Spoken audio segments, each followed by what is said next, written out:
falei, cara, vamos criar um programa de embaixadores pra Cacau Show, além de ficar só fazendo, né, essa coisa de contratar publicidade ou seeding.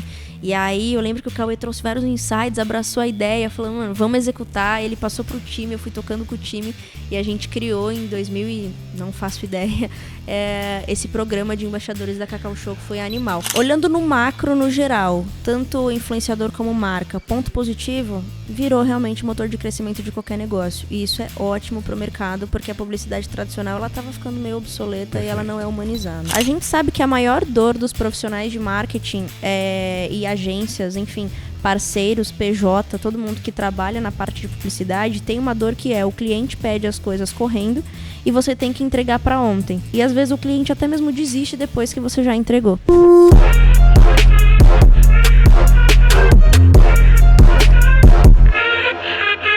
Fala pessoal, tudo bem? Cauê Sanches na área, Head de Marketing aqui da Kings, trazendo para vocês aqui mais um episódio do nosso Kings Cash, essa troca de ideia aqui, essa conversa gostosa de dia a dia, de falar sobre marketing, falar sobre negócios, falar sobre futuro, falar sobre influenciadores, enfim, falar sobre tudo. Antes de apresentar a nossa convidada aqui, mega especial, que é minha amiga há longo tempo, queria agradecer aqui nossos parceiros, né, a Dylan, aí sempre contribuindo para trazer mais qualidade para vocês, microfone, som, então, assim, tudo um espetáculo. Obrigado, Dylan. E também o nosso apoiador Checkmate, também sempre está aí com a gente. Essa bebida maravilhosa, para quem não conhece, é muito boa. Fica a dica, não estou incentivando o consumo de bebida alcoólica. Você conhece, Paty? Checkmate? Conhece? Gosto. Mas é muito bom. Paty Ribeiro, seja bem-vinda. É um prazer estar aqui, gente, com esse homem que eu admiro muito. Olá, amigo, hein? era colega de trabalho, virou amigo pessoal. E, enfim, tem uma trajetória maravilhosa que eu acho que a essa altura todo mundo aqui já deve conhecer, né? Boa, espero que sim. Se não conhece, vai lá, né? Segue Cauê Sanches Marketing. E antes de você se apresentar, tem um presente pra você aqui Ai, da Kings, gente! Espero que você goste. Posso falar uma coisa? Deve. Sou consumidora assídua verdade, de ela mandou um Kings print. desde 2000 e primórdios, 2017 e 2018, É verdade que ela me consumindo mandou um print Kings. essa semana falando disso. sobre isso. Pode abrir, Muito Paty. bom. Vamos ver se você gosta ou não gosta. Senão a produção tá de olho aqui, ó. Copinho Copo Kings. É, louco, copo de milhões, hein? Adesivo de milhões também. Vixe, mas pra Vai quem pro meu é Mac. Kings Lover, isso aí... Vamos ver. O que temos aí, hein, produção? Ah! A camiseta do Steve. É, o Stitch! Linda! Muito linda, muito linda. Eu amo Stitch, gente. Eu amo Boa, Stitch. Paty. Que bom que você gostou. Produção, Parabéns. recolhe o presente da Paty ali para ficar mais à vontade, por favor, ali, poder trocar Que uma collab ideia linda, hein? gostosa com a gente e no final a gente devolve para ela. Ô, Paty, é muito bom ter você aqui. Eu acho que, para a gente começar essa conversa, eu queria que você contasse, se desse uma pincelada na sua trajetória. Você é uma menina super jovem, mas com tanta história aí, com tanta experiência vivida. Eu acho que é isso que é legal a gente abordar com a nossa galera. Então, hoje você segue uma linha ali muito focada em empreendedorismo. Mas como que chegou, né? Como foi essa construção da Paty, né? Quem que é a Paty desde a adolescência ali, o que queria ser e onde chegou hoje? Conta um pouco da sua história pra galera. Cara, muitas camadas. E eu como vou viajando, né? Desde um autoconhecimento até o marketing, mas focando aqui no tema. Eu venho de uma família onde as pessoas sempre empreenderam, né? Mas eu nunca tive esse viés de olhar. Exato. A minha mãe, ela partiu pro lado mais de beleza, estética. O meu pai sempre foi ali na Bolsa de Valores, sempre cada um por si. Hoje a minha irmã também tem o consultório dela. Mas eu não tinha percebido isso até um ano atrás, quando me fizeram essa pergunta, né? Se eu me espelhava em alguém da minha família para ter essa veia empreendedora. Eu acho que muito veio do meu instinto também. Eu nunca trabalhei com carteira assinada. Eu lembro que quando eu fazia faculdade, fiz faculdade de Sistemas de Informação. Ninguém nunca vai Sistemas de Informação. E nunca foi CLT. E aí eu fiz estágio em 2 empresas. Testava, quando nem existia aproximação de cartão ainda de crédito, eu testava as maquininhas da Cielo, POS e tal, o programa que estava sendo implementado em 2000 e acho que 14 ou 15. Tá. Cara, eu odiava, tipo, ter pessoas ditando regras do que eu tinha que fazer. Eu acho que era literalmente isso. Eu cresci meio rebelde, assim, sem causa ou com causa, enfim. Então, eu sempre tive essa veia de querer liderar. E aí, quando eu tava na faculdade, eu lembro que eu criei uma marca de roupa com uns 19 anos, 18 anos, que chamava Under Haze. Na época Under era Haze. Sob Neblina. Não precisa entrar muito nesse tema. E aí, cara, a galera da faculdade abraçou. Eu desenhava a roupa no Photoshop e encontrei um parceiro que fazia silk em tela. E aí ele fazia as marcas pra mim. A gente fez um shooting de ensaio meu mesmo e tal. Eu era muito street, assim. Acho que eu nunca te contei isso, né? Não, eu não sabia, era novidade isso aí. E aí a galera da faculdade abraçou muito. Um colega meu, eu já era promoter, né, de festas, que eu vou contar esse recorte também. Um colega meu, ele falou, cara, ele era meio que meu mentor da noite, assim, o Felipe Malix. Ele falou, putz, eu vou abraçar isso daí com você. A gente começou a mandar pra uma galera na noite, o pessoal usando e tal. Só que aí eu não sei por que cargas d'água que eu falei, não quero fazer isso. Mas foi um pouco da minha veia empreendedora inicial. Quando eu tinha 12 anos de idade, eu comecei a trabalhar com matinês. Eu não sabia que aquilo era um trabalho. Exato. Então, eu era promotora de matinê. Eu sempre tive muito essa coisa de comunicação. Sempre fui muito livre, assim. Então, a minha mãe, ela ia trabalhar e eu pegava lotação escondido com 12 anos de idade. Lotação ainda, não era nem ônibus. Caraca. E aí, eu ia pro centro de Guarulhos para fazer reunião da matinê que tinha lá em Guarulhos. Escondida? Escondida. Beleza. E aí, com 14 anos, a gente criou uma equipe de evento, eu e uns colegas, que chamava Infect Party. A gente começou a crescer muito em Guarulhos. Na época, a GRC estava começando. Eu lembro que os meninos, o Lucas, o pessoal lá da Infect, negociava diretamente com o Rodrigo da GR. A gente contratava MCs, tipo MC Lon, uma galera muito antiga. E aí a gente contratava eles e alocava uma casa com piscina e fazia pool parties. E aí geração de conteúdo sem parar. Já tinha essa pegada de digital? Tinha Tava nada, na né? época do Orkut ainda. É verdade, não tinha, imagina. Isso é 2008, mais 2008, ou menos, 2009. 2008. E aí as coisas foram começando a acontecer, só que você nunca vê, né, carreira nisso daí, porque a gente cresce com aquela pressão de, a gente tem que estudar e fazer uma faculdade, entrar numa empresa, entrar numa multinacional, aquele papo de que todo pai e mãe sempre fala. Então eu cresci muito com isso. Minha irmã sempre foi muito estudiosa, minha régua sempre foi muito alta. Só que eu odiava escola. Eu odiava escola, já repeti de ano. Nossa, eu odiava.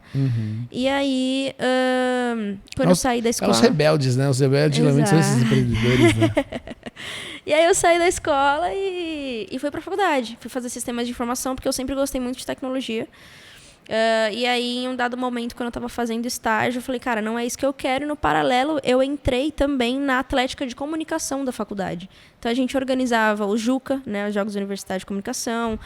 Eu ficava na Atlética o tempo inteiro, cuidando de gestão. Você jogava também ou só... Eu não podia jogar, porque eu fazia exatas e o JUCA era de comunicação. Jura? Não podia, é verdade? Não podia. Pode. Nossa, como eu queria ter burlado, porque eu amava jogar. E aí, o que aconteceu, amigo? A gente ficava ali, eu ficava dentro da Atlética e nem ia para aula para ficar cuidando da gestão financeira, do Facebook na época da Atlética, fazendo artes dos nossos eventos, chamando promoter, fazendo as roupas da Atlética. Então, eu vivia comunicação em uma mini empresa ali, né? Eu falei, cara, é isso que eu quero fazer. Cheguei no meu pai e falei, pai, quero fazer publicidade, não quero mais ficar fazendo sistemas. E aí, ele preocupado, falou, cara, publicidade é saturado, eu quero que você conclua tecnologia, que você vai se dar bem, só isso vai crescer. Fui fazer frustrada. Você vai ganhar dinheiro. Exato. TI é onde tem uma moeda legal ali. Exato. Né? E aí, no paralelo a tudo isso, eu continuei trabalhando com eventos. Só que como eu já era maior de idade, eu comecei a trabalhar, de fato, como promoter em noite. Então, eu fazia Clash Club, Lions Night Club, muita balada que era muito underground na época. Grovelícios, Turbulência, Chocolate, eram esses os nomes assim das labels. Fui trabalhar no Sirena, lá em Maresias. Sirenite. Exatamente. Então foi uma época muito legal, assim, 100% do street. Inclusive, eu me identifiquei muito quando eu entrei aqui na Kings, fiquei 100% street, achei animal a loja. E aí, cara, quando eu comecei a trabalhar com evento e ao mesmo tempo estava na Atlética, tinha muita oportunidade começando a acontecer. Porque todo mundo gosta de sair e eu estava na noite. Como eu me dediquei muito para despontar como promoter, eu colocava, sei lá, 200 pessoas para dentro da casa em um dia, quando alguns outros colocavam 30, 50. Eu despontei muito e fui meio que evoluindo as cadeiras. Então, de promoter, eu virei coordenadora de promoção e tudo mais. Aí veio a fase de relações públicas.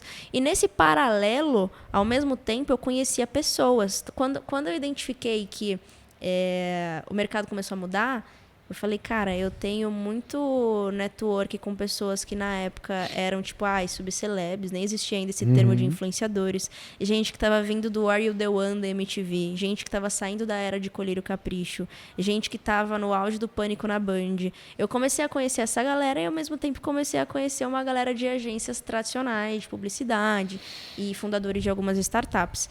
E aí foi quando algumas agências começaram a me procurar para fazer negócio, porque eles atendiam a conta das marcas, viram que as redes sociais estavam começando a ascender, só tinha mailing global e falava, putz, essa menina que da noite que eu conheci conhece uma galera, vamos trocar uma ideia com ela. Foi quando eu comecei a enxergar a mudança do mercado. Eu falei, putz, é isso. Comecei a me comportar diferente na noite. Óbvio, no começo eu tinha 18 anos, eu bebia pra caramba, eu não tava nem aí pra nada. Quando eu tava com uns 19, assim, pra 20, eu comecei a perceber isso. Falei, cara, vou me posicionar de forma diferente. E aí foi quando a gente começou a fazer negócios com as agências, né, parceiras. Quando eu comecei a fazer negócio com essas agências. E aí... cansei um pouco disso, de fazer com os outros, porque eu sentia que as pessoas estavam comprando um mailing que eu tinha, que na verdade era o meu network e amizade de fato, e comecei a entender que era aquilo que eu queria fazer. Só que começou a acontecer muita coisa ao mesmo tempo, então eu tive que tomar a decisão de ou largar a TI ou continuar a entregar o TCC e tal, porque eu já estava no último ano. E aí eu decidi trancar e falei, cara, no último ano. Tranquei no TCC, não dava, era muita coisa ao mesmo tempo e eu sentia. Aquilo me incomodava. Para eu pegar DP era assim. E aí eu ia ter que ficar prolongando mais tempo para uma coisa que eu sabia que eu não ia usar.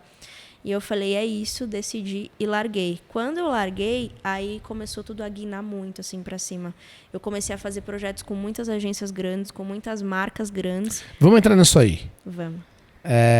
Eu conheci, pra quem não sabe, eu conheci a Paty na minha época de Cacau Show. Acho que é legal você contar até o bastidor do vídeo, o videozinho que você até postou recentemente aí falando sobre isso.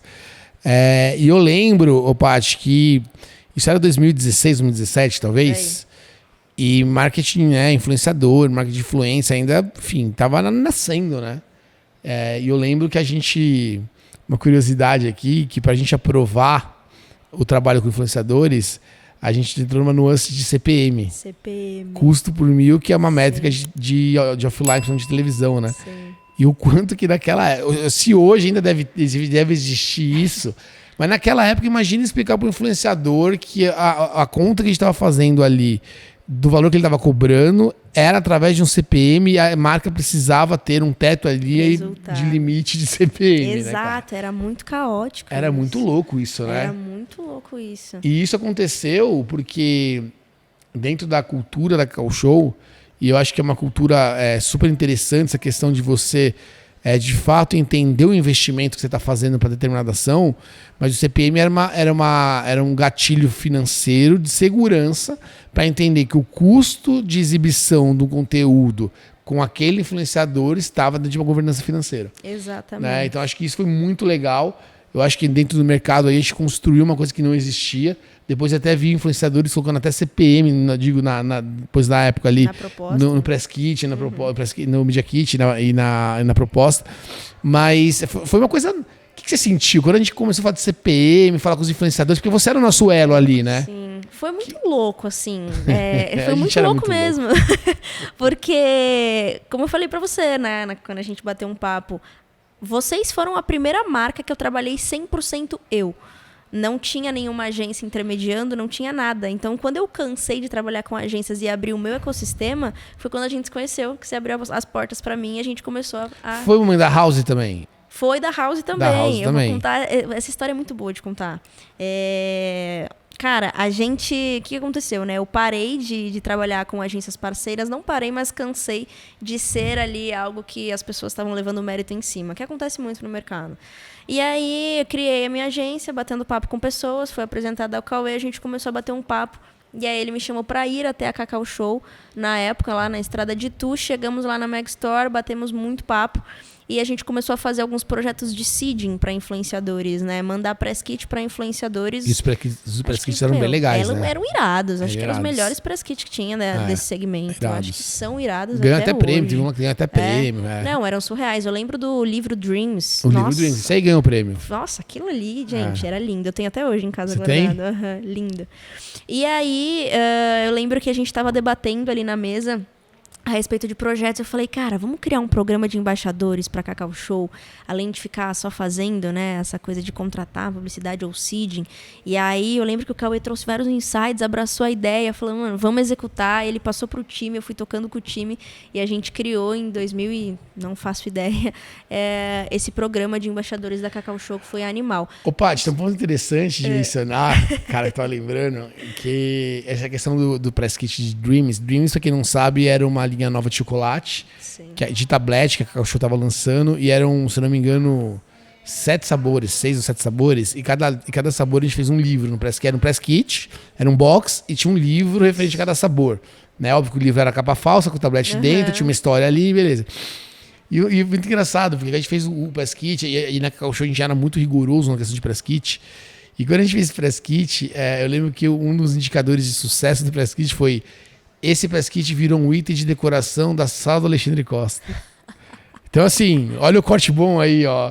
Alexandre Costa decora sua sala com um press kit da Cacau Show. É isso, cara. É isso, sensacional. Muito bom. E méritos ao time de marketing que fez isso. E criação, porque e era legal, e aí você me conhece, mas uma coisa que eu defendo muito, né, Paty, é que o marketing ele tem que ser co-criado com outras áreas. Né? Por mais que criação e marketing, por que eu tô falando criação? Porque na época foi o time de criação da Cacau Show que desenhou o press kit, né? A gente tinha a ideia como estratégia de campanha importante no press kit, só que é aquilo que a gente tá te falando hoje. O Cauê, eu não sou a melhor pessoa mais criativa pra pensar num press kit, cara. Eu não sou um cara mais focado em negócio. Mas, foi muito legal. E é legal porque o marketing, né? Eu ali, como líder, eu trouxe muito esse espírito. Cara, vamos beber, vamos construir junto das outras áreas, né?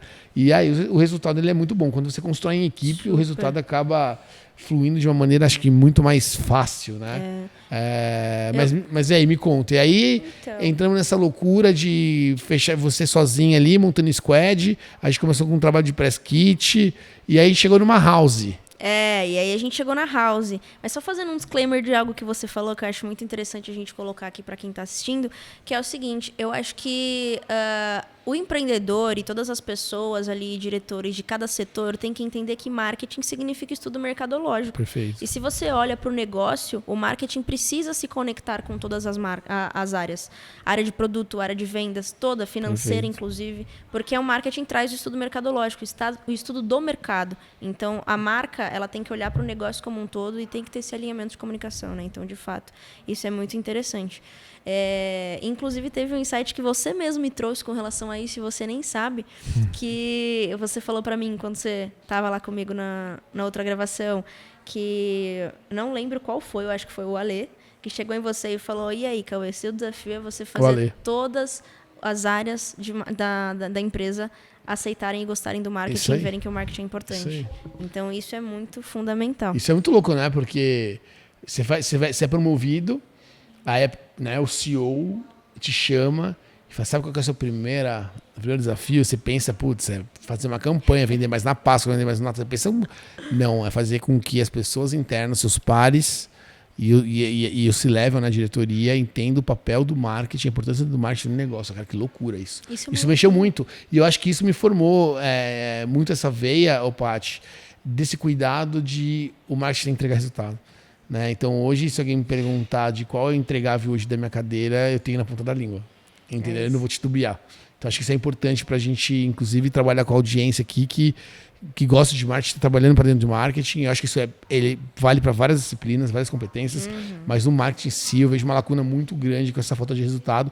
E eu quero que você fale disso, na sequência da House, de também como que você entende, você que atendeu muitas marcas, conversou com muitas marcas, hoje fala com muitas marcas, inclusive, né? É sócio de marca também, mas de como que é a sua visão, o que você enxerga dos líderes dessas marcas, né, das pessoas que tocam o negócio dessas marcas, entenderem de fato de números, de resultados, de saber que estão fazendo uma ação para trazer algum tipo de resultado, não só um buzz fazer por fazer. Né? Então, acho que na sequência a gente pode engatar esse assunto, que acho que é legal trazer sua percepção para a galera. Total, vamos falar disso sim. Voltando ali na época em que a gente montou esse case de embaixadores, que foi desafiador também fechar esse squad justamente por conta da métrica do CPM. Então, como justificar para o influenciador que o budget que ele está mandando, na realidade, não é que a gente quer colocar valor no trabalho dele, e sim que a gente tem uma métrica para mostrar resultado para a empresa, uma vez que essa disciplina do marketing ainda era meio nova, totalmente mistificada, muito mais do que é hoje. Em cima de uma estimativa, né? Em cima de uma estimativa total, em cima de uma estimativa de analytics ali, que, poderia oscilar para cima ou para baixo. A gente estava falando de publicidade, né? Exato. Então, foi bem desafiador, mas foi excelente. O case deve existir até hoje. Acredito que eles devam ainda manter esse programa. E aí, no paralelo, a gente fez uma ação na House que, cara, foi... O que era a House? Que existe até hoje. Existe até hoje. A House é uma startup da Vitacom. Vitacom é uma corporadora, não é? Enfim, é na área bem grande. Eles anunciam direto, é um grande anunciante, por sinal. E é uma startup de moradia por dia, se eu não me engano. Moradia por assinatura, como eles se colocam. Você paga ali a diária na hora, enfim, e você mora ali literalmente por um pacote que eles te colocam lá. Então, não tem conta nenhuma, é o valor fechado. É aberto para todo mundo? É aberto para todo mundo. Mas o foco deles na época era trazer influenciadores. Era trazer influenciador porque eles estavam começando. Então, a Vitacom sempre teve um modelo tradicional de imobiliário, de corporativo. Enfim, eu não entendo muito dessa área aí, não. Mas eles trouxeram a House com um modelo de startup mais escalável, porque ali você tem uma moradia por assinatura em ecossistema. Você entra na House e você já tem restaurante, você tem geladeira, você tem tudo ali. Você não precisa sair de casa lá, literalmente, para fazer nada. Então, ele trouxe essa cultura, né, desse novo modelo de negócio, e ele queria exponencializar. Só que teve um desafio muito grande, que foi a pandemia. Porque a pandemia, as pessoas não tinham rotatividade, mudança e nem giro. Então, quando isso aconteceu, eles queriam muito trazer influenciadores para lá. E eu me recordo que um pouco antes ainda da pandemia, eles fizeram um evento de inauguração, onde eles contrataram um PR para levar influenciador, fizeram uma mesa de poker, foi bem bacana. E aí logo veio esse advento da pandemia. Quando isso aconteceu, eles precisavam ainda se manter. Não dava para acabar, né? Investimento alto, com toda certeza. Então, foi aí que eles entraram em contato com diversas pessoas do mercado e começaram a levar a influenciadora lá. O giro de lá, de rotatividade, começou a ficar alto, tanto físico quanto na mídia. Então começou a rolar um buzz muito bacana. E eu lembro que na época vocês iam lançar, vocês não, hoje não, mas a Cacau Show ia lançar a trufa de leite condensado. Eu lembrava que tinha alguma relação com trufa. Era eu a não lembrava qual de que era. Trufa, era essa? Trufa de leite condensado. E eu falei, cara, que desafio. Por quê? Vocês haviam me informado que as lojas estavam fechando, muita reclamação de franqueado claramente por conta desse fechamento, não era algo que vocês tinham como controle, foi lockdown na cidade inteira, então automaticamente as vendas caindo. Cara, como que a gente vai sustentar em e-commerce e conseguir, né, ter fôlego para continuar com a linha editorial de cronograma de conteúdo e de campanha? E aí, eu olhando ali para a House, eu frequentava bastante a House, mas eu não estava ainda morando lá. Você morou lá? Eu morei lá. Eu ainda não estava morando lá, eles davam permuta para muitas pessoas, e eles deram permuta para mim durante uma semana.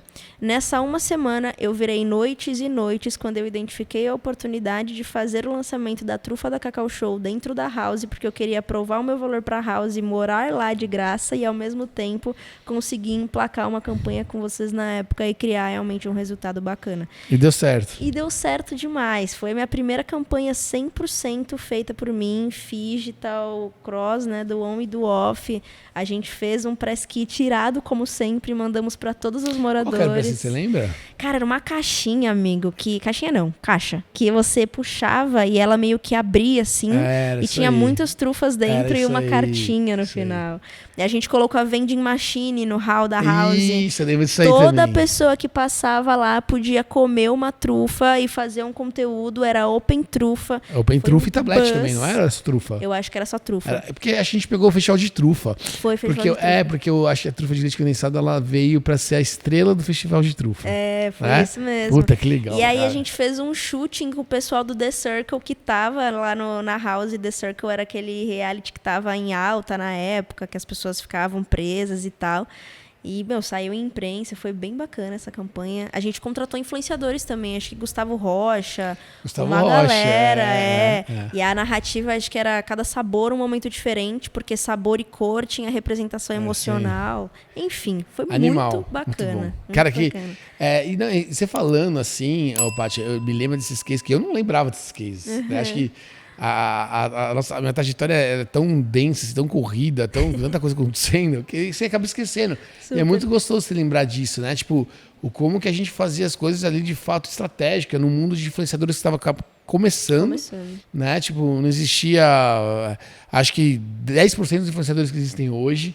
Né? E não tinha o GC, não tinha micro, mini, nino, nano, quer dizer, não tinha nada. E a gente fez a parada acontecer. E foi muito boa essa repercussão. A gente foi um dos precursores desse tema, com toda certeza. Com os maiores Cacau Show como marca, junto com você como parceira, acho que foi uma das precursoras do marketing de influência no Brasil, assim como, né, a maior marca de alimentos, né, do Brasil em um mundo onde seguidor era uma das principais métricas na época. Hoje não tem mais isso. Sim. Mas a gente tem muito orgulho também dessa história. Ô, Paty, então, aí a House, você ficou quanto tempo com esse projeto da House? Morou lá quanto tempo? Uma semana, um mês, um ano? Eu acho que foi mais de um ano, viu? Mais de um ano? Essa campanha a gente na Permutex? Não. Mas com descontaço, assim. Entendi. Putz, que era caro, hein? Era caro, Bela Sintra, ali era na Jardins. Caro. Eu lembro que a gente foi olhar ali de curiosidade ali, opa. Sim, era caro, cara. É caro. E aí, pegando esse disclaimer, eu saí de casa com 20 anos de idade, né? Sim. Então, hoje ali, mês que vem, faço 29, então eu tô ali há 9 anos morando, assim, sozinha. E isso traz um aprendizado, uma maturidade, um instinto de sobrevivência. Exatamente. Você precisa amadurecer. Você tem um contrato de moradia, e aí, quem que vai pagar o aluguel? A conta vai chegar, então, o boleto vai chegar. É uma coisa que a gente fala muito, e eu faço uma análise dessa, principalmente a gente que lidera times, pessoas, que é muito isso, né? A gente vê, isso não é uma regra, tá?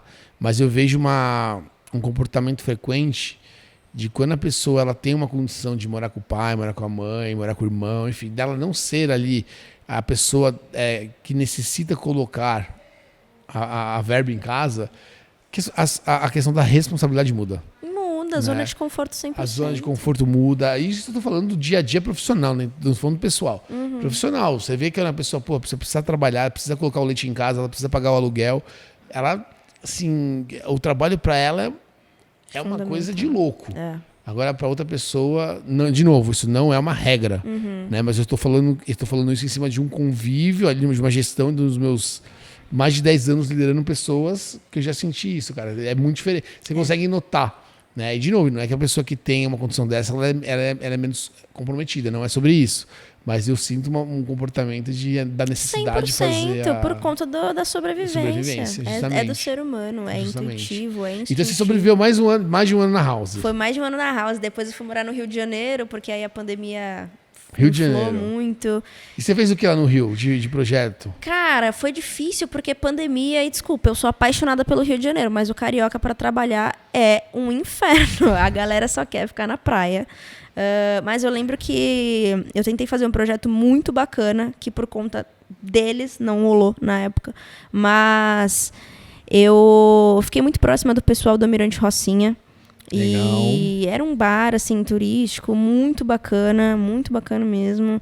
E o dono queria muito expandir, fazer várias coisas. E aí eu levei a oportunidade pra Cacau na época de Dia dos Namorados, da gente fazer o fundi no Mirante Rocinha, trazer junto uma ação social. Cara, vocês amaram o projeto, mas o pessoal de lá perdeu o timing por conta de demora, enfim. Loucura. Mas continuei atendendo as marcas, né, virtualmente. Peguei um time aqui na época que eu queria emplacar com a agência. Peguei um time para ficar aqui em São Paulo, fazendo seedings, pegando coisa em centro de distribuição. Lembro que eu atendi a Ambev quando a Mike's estava vindo para o Brasil. A gente fez, se eu não me engano, o primeiro seeding de Mike's. Foi muito bacana, assim, essa trajetória. E aí depois eu retornei. Quando eu retornei para cá, eu tinha ainda no paralelo marketing de influência e ao mesmo tempo pessoal. E isso tudo acontecendo, gente, eu ainda trabalhava na noite. Então, eu não era mais promoter e nem coordenadora. Eu era relações públicas e produtora. Até quando eu voltei do Rio de Janeiro, eu estava com 23 anos. E aí, o pessoal da Vitrine do Rio estava vindo para São Paulo, que é a maior balada do Rio de Janeiro, né? Tava vindo para cá, para São Paulo, para competir com o Vila JK, acredito eu. E aí, um ex-sócio, colega meu, me chamou para ser sócia dele em uma das noites que ia ter na Vitrine. Então, aí a gente construiu uma noite de sexta-feira do rap, do hip hop. Legal. E aí a gente, enfim, emplacou lá por um tempo. Depois a gente fez várias festas para 3, 4 mil pessoas no Canindé, no Campo de Marte. Labels como o Baile do Leão, que era bastante famosa no hip hop, no rap, no trap. Cara, eu lembro, amigo, que a gente chegou a pagar, se eu não me engano, R$7 mil no cachê do Matuê para cantar na Lions Night Club quando ele estava começando há muitos e muitos anos atrás. Hoje em dia, com 7 mil, você não chega nem perto, pagaria um catering dele. Né? Então, foi uma trajetória muito bacana, assim. Eu sempre tive essa veia empreendedora e...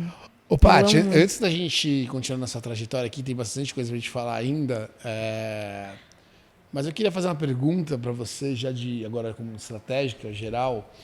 Você é uma pessoa que, dentro do mercado aí, eu acho que é uma das que mais tem gabarito, né? Por mais pela pouca idade que você tem por ser jovem. Mas eu acho que como propriedade, você é uma das poucas... E a gente fala muito disso, né, no nosso dia a dia, aqui nas nossas trocas, de quanto que é importante as pessoas elas terem repertório, elas terem vivência, para poder falar de alguma coisa. A gente vive num mundo ali que só fala bem, muitas vezes acaba virando... As pessoas que falam apenas por falarem bem, não é apenas porque é um dom, mas por falarem bem viram referências em certos assuntos, né? Mas enfim, você tem muita propriedade, você é uma pessoa que fez isso acontecer, pegou a maior marca de chocolates aí, né, do mundo, em questão de número de lojas. O que você percebe desse trabalho? Porque hoje ainda você tem essa vivência de marketing influencer, que a gente vai chegar lá, mas eu queria fazer essa pergunta para você já para não perder o fio da meada. O que você sente, o que mudou daquele trabalho de 2018, de influenciador, para 2025? Nossa. Que você... Muita coisa mudou, mas assim, para você, o que foi assim... Vamos alavancar um ponto positivo e um ponto negativo. Né? Nesses anos trabalhando, vivendo, respirando esse assunto, o que você sente?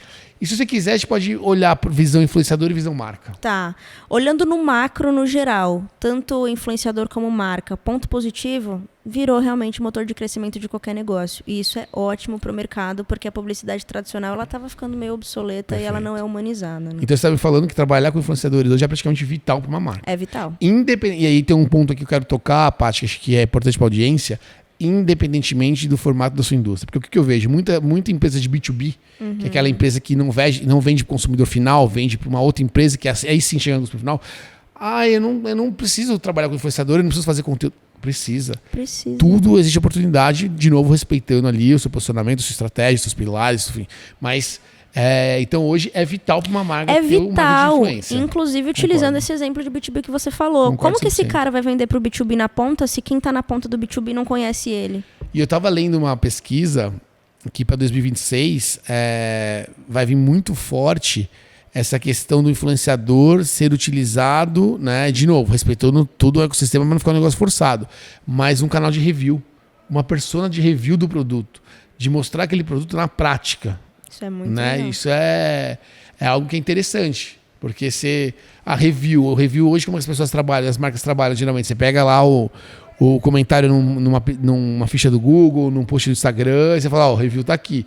né? Você tem sites hoje otimizados que com plugins você comprou, chega uma pesquisa, já cai na página do produto, enfim. Mas, cara, o influenciador ele vai começar a utilizar, já que já é. Algumas marcas já fazem isso, mas com mais frequência para trazer review de produtos, né? Que nada mais é pra mim, sabe o quê? Contar a história do produto. Exatamente. Isso é legal porque, querendo ou não, hoje eu falo muito que a influência, ela dita literalmente a infraestrutura social do nosso país. Então, às vezes você quer comer em algum restaurante, você abre o TikTok, ou você abre o Instagram e você vai ver perfis que falam de gastronomia e dão essas dicas. Perfeito. Então, hoje, ela dita o nosso consumo. Então, se você está querendo, por exemplo, eu vou dar um exemplo. Tô trocando o desktop, todo o meu setup do meu escritório. Eu fui pesquisar quais são as melhores telas, curvas, ultra-wide, etc., com a polegada XPTO, para comprar com relação a custo-benefício. E aí eu caí em YouTube, em TikTok, em reviews de produtos para ver a experiência do usuário. Então, isso é bacana. E, querendo ou não, é uma forma da pessoa conhecer teu produto e conhecer tua marca e você conseguir vender. Né? E uma coisa que eu piro é colocar review de carro, cara. Você põe um TikTok lá, meu, é muito legal. Cara, falando nisso, eu vi um perfil que eu achei muito interessante, totalmente disruptivo. É um homem, é homossexual, que ele tem traços mais afeminados e ele faz review de carro. E ele faz review de carro falando... Com propriedade. Com propriedade das coisas técnicas do motor, coisas que eu não entendo nada. Que foge do estereótipo, né? 100%. E aí eu abri os comentários para ver, cara, existe uma comunidade gigante dentro do perfil dele, e é uma comunidade que hoje está sendo acolhida e representada por ele, que na verdade, putz, é carro, todo mundo que pode ter uma condição de comprar um carro, tem o sonho de comprar um carro um dia, luta para comprar um carro, ou tem uma coleção de carros, cara, é um bem de consumo comum. Então, se você for olhar todos, também, né? Ainda respondendo um pouco da sua pergunta sobre mudanças de nuances do 2018 para cá, nichos. Hoje em dia tem nicho afunilado para tudo. Antes você tinha uma pessoa que falava de sneaker, ao mesmo tempo ela falava de comida e ao mesmo tempo ela falava de revista. E não gerava autoridade nenhuma, né? Nenhuma. Falava de tudo que ela gostava. E as pessoas seguiam ela por isso, porque também tinham gostos em comum. Ok, a gente ainda está falando de comunidade. Porém, hoje, a força dos nichos, existem uma pessoa que fala de sneaker, uma pessoa que fala de revista e uma pessoa que fala de viagem. Então, isso é bom, comercialmente falando, por conta das marcas. As marcas, elas precisam posicionar, às vezes, o seu produto. Isso é bom para falar de microcultura. Então, se eu tenho uma hamburgueria e a minha hamburgueria ela é vegana, não tem problema nenhum eu fazer a Semana da Pimenta para quem gosta de pimenta. Isso não vai contra o meu posicionamento e eu personalizo meu produto com uma campanha específica para um público Excelente exemplo. Exatamente. Então, isso facilita muito com que as marcas consigam criar comunidade e gerar movimento. Agora, oportunidade, exatamente. Agora, ponto negativo no macro, tanto para a marca como influenciador, assim como eu falei, um positivo unânime, é regulamentação, cara. O mercado cresceu muito, virou motor de crescimento, ele é fundamental para qualquer negócio, como a gente falou, mas ele precisa ser regulamentado. Porque, como eu falei, hoje a influência ela dita infraestrutura social e comportamento de consumo. Haja visto Lei Felca, que surgiu por conta dele ter desvendado aquele BO todo. Ítalo Santos foi preso por conta disso, bem preso, e que sejam mais pessoas presas que cometem esse tipo de coisa. Como eu falei sobre o meu exemplo de pesquisar com relação à tela, como muitos perfis gastronômicos surgiram, então a influência ela dita consumo. A gente teve o governo dizendo que vai utilizar marketing de influência na próxima campanha eleitoral para reeleição. Até que ponto vai a ética e as boas práticas do nosso mercado? Então, quem dita isso? Aí, quando a gente mergulha um pouco mais em Tigrinho, né, um veículo veio me abordar perguntando se eu tinha algo a dizer sobre essa polêmica que aconteceu de influenciadores divulgando questões da África e, ao mesmo tempo, divulgando Tigrinho. E, querendo ou não, a gente cai em contrariedade. Isso que eu ia falar. Cai em contrariedade, porque uma vez que você faz qualquer tipo de divulgação de um produto que pode acabar com uma família, acabar com a vida de alguém, só que numa outra ponta você está postando ação social para você ajudar fulano, ciclano e uma sociedade... Não é verdadeiro isso, né? Exatamente. Só que assim, quando a gente mergulha mais nesse assunto, a gente vai culpar quem? A gente vai culpar o influenciador, que diz que está fazendo o trabalho dele, mas se aquele trabalho faz mal para alguém, ele vale continuar fazendo? Sendo que a maioria das pessoas que divulgam esse tipo de trabalho não precisam daquele dinheiro. Mas enfim, a gente vai culpar o influenciador, a gente vai culpar a marca que usa dessa possibilidade de um boca a boca digital escalável para usar um storytelling negativo para o consumidor final, ou a gente vai culpar os órgãos regulamentadores que nunca fizeram um manual de boas práticas. Não, perfeito. Acho que, cara, baita insight, hein? Eu não tinha pensado nisso. Mas baita insight, eu concordo 100% com o que você vem colocando. E uma coisa aqui que eu falo muito disso também é que, hoje, vocês que consomem muito conteúdo na internet, a gente consome muito conteúdo na internet, ficar muito esperto a isso, a quem que a gente está deixando nos influenciar. Né? Quem está sendo nossas referências de influência hoje? Né? Quais são os valores daquelas pessoas? Né? O que elas estão querendo passar? E tá tudo bem você ter uma conexão com uma pessoa ali porque você gosta do lifestyle dela, que ela posta tigrinho e posta ação social. Mas assim, aprofunde, questione, analise. Já que a gente não tem uma regulamentação e a gente está falando de coisas muito sensíveis aqui, de assuntos que podem acabar com a família, como você bem mencionou, então fica o nosso critério aqui entender isso, né? E ter essa análise crítica e parar de dar também, talvez, audiência para situações que não devem ter aquela audiência. Né? Eu estava vendo alguma reportagem falando sobre a questão de quando saem essas fofocas, situações, principalmente envolvendo famosos, né? Uhum. Na internet, o caso do MC Daniel, agora recente, que saiu na Colorina. Uhum. E aí, eu vi um comentário bem assim, né? Que é verdade, assim, agora ele perdeu 400 mil seguidores, mas, olha lá em janeiro já vai ter recuperado mais do que o dobro. Porque as pessoas esquecem. Sim. Porque as pessoas, elas não se questionam, elas não aprofundam. É tudo superficial. Nossa, ele assediou a menina de alguma maneira, vou parar de seguir ele. Mas amanhã, nossa, ele lançou uma música. A pessoa esquece. Então, acho que fica um peso aqui de reflexo pra gente disso, de quem que a gente está deixando nos influenciar. E nossos valores, né, nossos cara? Valores. Porque, por exemplo, você me conhece há muitos anos, você sabe que eu sempre fui muito literalmente enfrunhada nesse meio de influência, na bolinha do bololô ali. Eu já vou te emendar uma pergunta polêmica, mas continua. Fechou. E aí, quando eu comecei a entender e me aprofundar mais sobre autoconhecimento, sobre quais são os meus valores, o que eu quero pra mim, eu comecei a me afastar de 99,9% de todas essas pessoas. E por quê? São pessoas ruins? Não.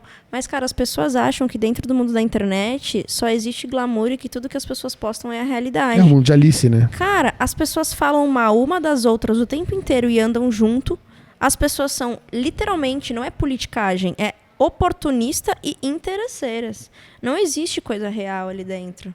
Então, assim, eu posso afirmar isso com propriedade. Tem que tomar muito cuidado com isso. Tem muitas coisas que saem em portais de notícia que quando você olha, a realidade é totalmente inversa, só que a outra pessoa ficou quieta justamente porque ela tem os valores dela que, tipo assim, ela não vai se sujeitar a isso.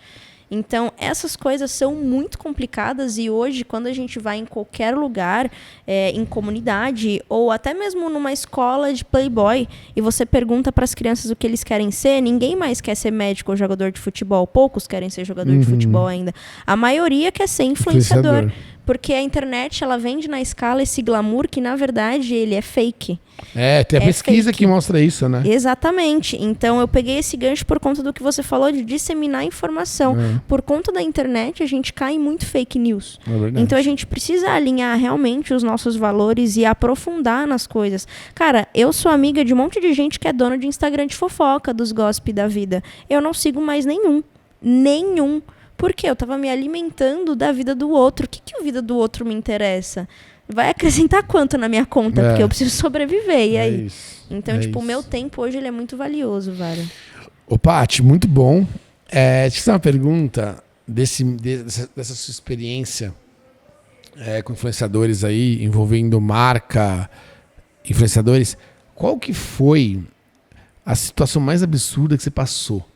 Seja por uma questão de pedido de alguma marca, ou até mesmo seja por um influenciador, por algum motivo, não atender aquela marca, ou enfim, algum outro tipo de problema?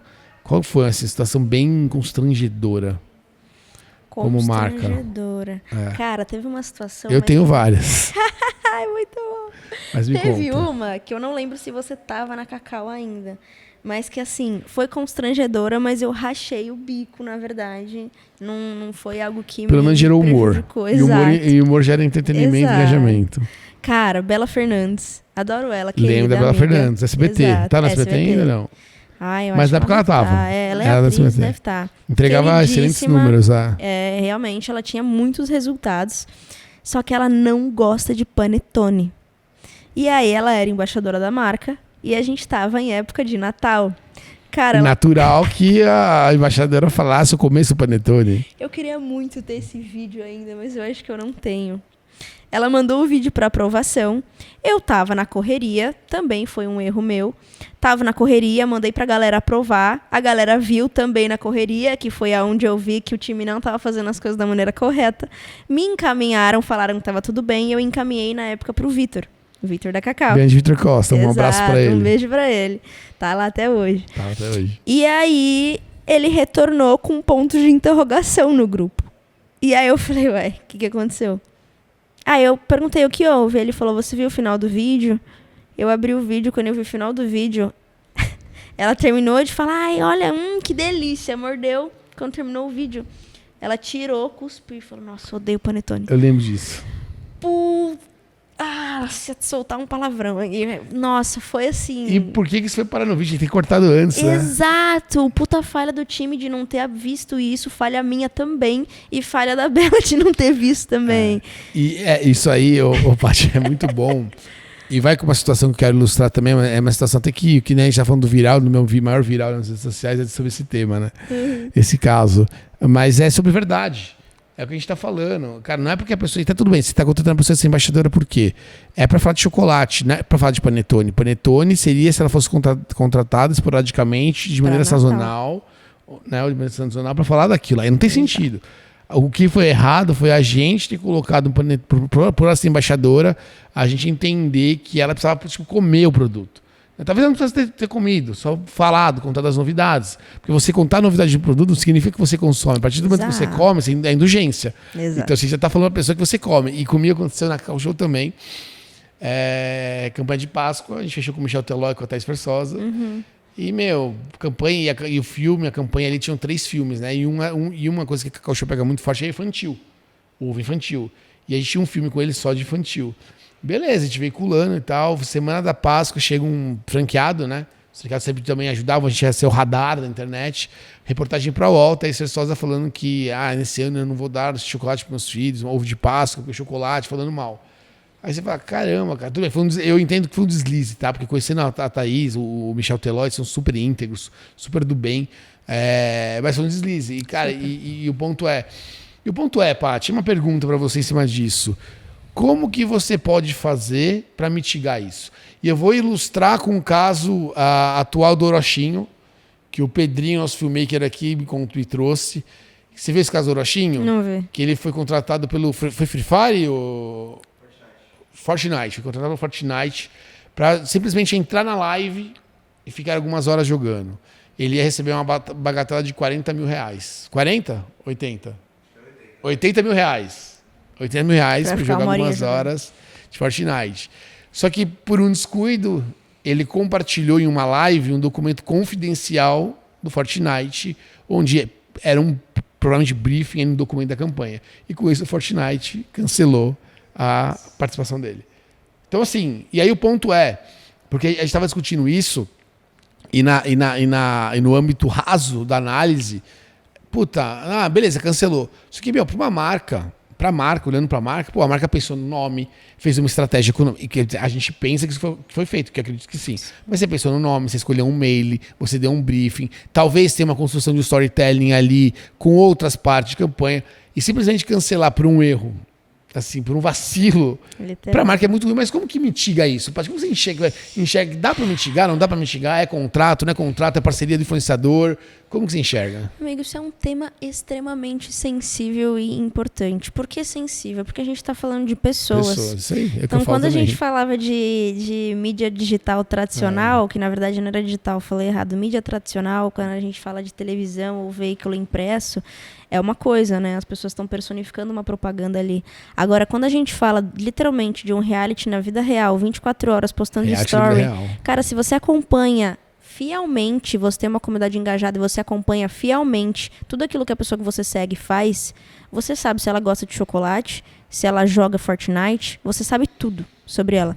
Então, se você posta algo que não faz sentido com a tua comunidade, os teus seguidores vão saber que aquilo é publicidade. Mas entrando no caso do Orochim que você falou, a gente está lidando muito com pessoas. Então, assim, a gente pode fazer um contrato. Claro, imagina que o Fortnite deve ter tido um contrato. Inclusive, isso aí devia ser do contrato, porque na imagem dá para ver lá, não compartilhar esse documento, letras garrafais. Só que aí, como que você lida com o ser humano? Porque por mais que você esteja respaldado pela lei, o ser humano está suscetível a tudo. Perfeito. Nessa vida. Deixa eu pegar uma emenda aqui. Você tem vivência disso, você é melhor do que ninguém vai poder me falar. Meu sentimento, tá? O que eu sinto hoje? Eu sinto hoje que a gente vive muito nessa rotina rápida da velocidade, do fazer acontecer, do postar, do entregar, enfim, do engajar. E com isso, a gente acaba perdendo uma coisa que é muito importante a gente ter marketing e criadores de conteúdo, que é a conexão. Tá? E o que eu acho, enfim, de novo, eu acho que não existe não ter risco. Porque, que nem você bem mencionou, são seres humanos, pessoas. São pessoas. Entendeu? Exato. Você pode falar um negócio com você aqui hoje, você pode sair daqui e falar outra coisa e acabou. Exato. E falou. Mas você sente, Paty, que também nessa conexão entre marca e criador de conteúdo, falta uma humanização? Onde eu quero chegar? Então vamos dar um exemplo. Pô, eu tenho uma campanha aqui, uma campanha que é importante, porque você pagar 80 mil reais pro cara ficar jogando algumas horas é uma campanha grande, né? Porque ninguém hoje em dia rasga dinheiro por rasgar. Total. Então eu entendo que uma estratégia é importante. Será que não vale? Não sei se pode ter acontecido. Tá? Estou hipoteticamente falando uma situação do que eu acho que pode ajudar a mitigar riscos. Uhum. Mas, pô, faz um call com a pessoa. Entendeu? Troca uma ideia, chama a pessoa para vir no escritório, apresenta, lê o documento com ela para ver se tem alguma dúvida, entendeu? De novo, eu sei que na velocidade, no dia a dia, fala, Cauê, isso é utopia, não dá tempo de ler documento do jurídico, ainda que muitas vezes do jurídico, e o marketing jurídico quer morrer, que vem aqueles documentos, aqueles contratos gigantescos. Sim. Né? Mas assim, como mensagem geral, eu sinto muito essa falta de conexão. Vou falar uma coisa que talvez resolveria todo esse problema, que 90% das empresas, até das grandes, sofrem. Falta de gestão. Falta de gestão, perfeito. Porque se você tem uma gestão, você consegue antecipar todos os seus movimentos do seu calendário e você consegue aproximar do criador antes de todos os prazos se atrapalharem. A gente sabe que a maior dor dos profissionais de marketing e agências, enfim, parceiros, PJ, todo mundo que trabalha na parte de publicidade, tem uma dor que é o cliente pede as coisas correndo e você tem que entregar para ontem. E às vezes o cliente até mesmo desiste depois que você já entregou. O cliente, às vezes, na ponta é a marca. Então, o que acontece? Existe uma falta de gestão. Porque se você consegue realmente liderar o teu time e trazer para a ponta um planejamento de campanha, você consegue trazer essa aproximação. Agora eu tava aqui e do nada apareceu um MC de batalha ali que não tem nada a ver com a Kings e ele, nada a ver que eu digo de corporativo, de trabalhar no dia a dia, e ele tá aqui na house. Por quê? Porque isso é aproximação. Então, se você faz essa antecipação, você consegue co-criar com o influenciador. Co-criar. E a cocriação é um tema que precisa ser colocado como lei. Tem que ser intrínseco quando a gente fala sobre Você vê muita oportunidade ainda nessa cocriação? Você acha que ainda é muita coisa top-down? muita. Por que eu falo isso? Por conta da correria que você falou que a gente vive no automático e tudo mais. São poucas as marcas que, quando estão criando um projeto, chamam o influenciador para dentro da campanha, ao invés de mandar um briefing engessado, correndo contra o tempo para receber um orçamento, chama ele para dentro da campanha e bate um papo tete a tete, chama o cara para conhecer a marca, estuda o cara durante um tempo e traz ele na ponta para escrever o briefing que ele mesmo vai falar para a comunidade dele. Porque se você está contratando um influenciador, é porque tem um alinhamento de valores entre marca e creator. Então, aonde que está essa intersecção para a gente colocar isso na narrativa da campanha? Então, eu acredito que se você consegue fazer uma gestão realmente do tempo ali para antecipar movimento e conseguir analisar quem você quer trazer para perto e aproximar, você realmente faz essa cocriação. E isso impacta no resultado 300%. Porque o influenciador sabe melhor do que ninguém como que ele tem que se comunicar com o público dele, qual que é a melhor forma que ele vai vender para você, por mais que ele não seja vendedor. Então é um tema que precisa estar em alta e que seja intrínseco quando a gente fala de marketing de influência. Mas, ainda assim, é um tema delicado. Porque a gente funciona no nosso mercado através de intermediários. E, às vezes, esses intermediários ganham em cima da contratação do influenciador. Então, esses intermediários não querem colocar o influenciador em contato com a marca. Porque eles têm medo de ter esse viés de estar ganhando dinheiro em cima de mim. Então, por conta de diversos intermediários, essa ponta não chega na outra e existe um telefone sem fio gigante nesse caminho. Isso é até um certo problema também, né, Paty? Porque... a gente até por experiência própria, quando entra, às vezes a gente trabalha com influenciador, que a gente foi lá, chegou no nome dele por algum motivo, não tem agência, entra uma agência, a relação assim some, né? E uma coisa que eu falo muito, eu até tive uma discussão com uma agência que aconteceu isso recentemente aqui na Kings com a gente, eu até falei pra agência, eu falei, olha, desculpa, eu trabalho de novo, eu sou um dos pioneiros do mercado em questão de marketing de influência. E eu nunca passei por uma situação dessa, porque a gente tinha um contrato com uma influenciadora, o contrato venceu e a gente fez o uso depois do contrato da imagem dela. Juridicamente, Paty, tudo certo, acho que está no direito cobrar o percentual do uso da imagem dela. O ponto é que nessa conversa, nessa negociação, ficaram mais de 10 conteúdos na mesa, da influenciadora não ter entregue, também por culpa do nosso time que não fez os briefs como deveria, tudo certo. Só que assim, eu sinto muito que você falou, fica muito frio. Você vai lá, o negócio vê isso aí, eu falei, desculpa, R$300, você está me cobrando, ok, R$300 são R$300. Eu nunca vou desmerecer dinheiro é dinheiro. Só que você acha que vale o conflito que você está gerando com a Kings, comigo como profissional de mercado, entendeu? Com o meu time como profissionais de mercado, não é bom para sua agência. Entendeu? Não é bom para sua agência chegar nesse top-down porque a gente não quis renovar com ela, porque o valor dela subiu 400% depois da agência. Entendeu? Que bizarro. Então a gente não quis renovar, a agência ficou com bode, essa é a realidade, e aí começou a procurar picuinha. Só que sim, na boa, hoje o mundo é feito de conexões, de relação. Eu estava falando isso hoje cedo para uma amiga minha. Falei, se você não for hoje, você como líder de uma empresa, de um negócio, se você não for bom com pessoas, irmão, o seu resultado, a chance dele não prosperar é muito grande. Você precisa ser bom com pessoas. E aqui a gente está falando de uma situação, inclusive, que possivelmente ser cliente de uma agência, né? E a relação é essa, o que você falou, é o número, é a cifra, é a agência. Cara, abre essa mente, constrói conexão, entende motivo, ok, se juridicamente está correto, mas o quanto vale isso? Por tudo que foi gerado e por toda essa imagem que foi construída. E assim, Paty, não é que entrou uma agência e a agência se apresentou, veio aqui na Kings conhecer a Kings. Não. Simplesmente, a partir de agora, fala com tal fulana. Aí você vai falar com a fulana, eu sou da agência tal, agora a influenciadora faz parte do nosso cast, tudo é comigo.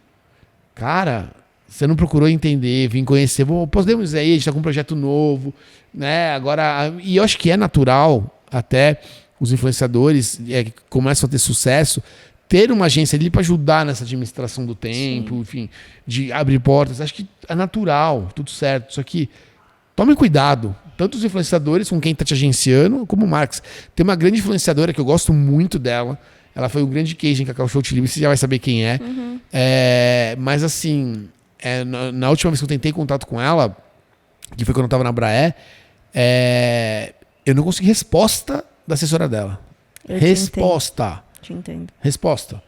Entendeu? Colocar uma pessoa que é ligada, amiga, não sei, mas a menina não tem competência para fazer aquilo. E tá te queimando. Eu passei por isso sendo amiga dessa pessoa, que já sei quem está falando, e eu tive que chamar a mãe dela no WhatsApp. E falar, olha, fulana, preciso contratar uma publicidade de ciclano, só que Beltrano não tá me respondendo. E aí Beltrano tomou um come da mãe da fulana. Muito chato, né? Muito chato. Muito chato. Eu acredito que deve ter mudado o time por conta disso, porque uma puta não influenciadora, dá. não Uma tem puta influenciadora, por todo um nome aí. Exato. Mas enfim. Paty, já estamos com quase 1 hora de episódio. Conversa boa, passar rápido. Gente, antes da gente chegar aqui, a gente foi almoçar e a gente bateu papo durante 2h30. Não, a gente tá praticamente final. desde a meio-dia aqui trocando ideia. Mas é que nem eu falei, a vida é feita de conexões. Paty, eu queria que você deixasse uma mensagem, como você enxerga o marketing de influência, alguma dica aí, algum insight para quem está assistindo a gente aqui, seja como marca, seja como pessoa que quer ser influenciadora. O que você poderia, né, deixar essa mensagem para 2026, como você enxerga isso. E vamos lá, vai falar a mensagem, depois eu te agradeço. Ai, fofo. Cara, a mensagem ela é muito simples e ela é bem objetiva, na verdade. A Creator Economy, por muitas vezes, não a Creator Economy, mas criar conteúdo foi hostilizado durante muito tempo e visto como coisa de blogueiro. E, na verdade, hoje em dia, criar conteúdo é fundamental e é motor de crescimento de qualquer profissional liberal, de qualquer pessoa, de qualquer negócio. Então, não tenham medo de criar conteúdo. Se coloque na frente da câmera e fale, porque tem muitas pessoas com histórias incríveis que não conseguem colocar para fora por medo de crítica. E, no final das contas, essa crítica não vai te acrescentar em nada. Então, é fazer o seu e focar nisso daí, cara. Na tua história, na tua tendência. E seja como empreendedor. E para um empreendedor, saber que toda marca precisa ter um rosto, porque as pessoas compram de pessoas. É isso aí. Então, crie conteúdo. Pessoas se conectam com pessoas. É isso. Conte a história da tua marca. Chili Beans é o que é, porque conta a história de todos os óculos. E o Caíto tá ali também se mostrando.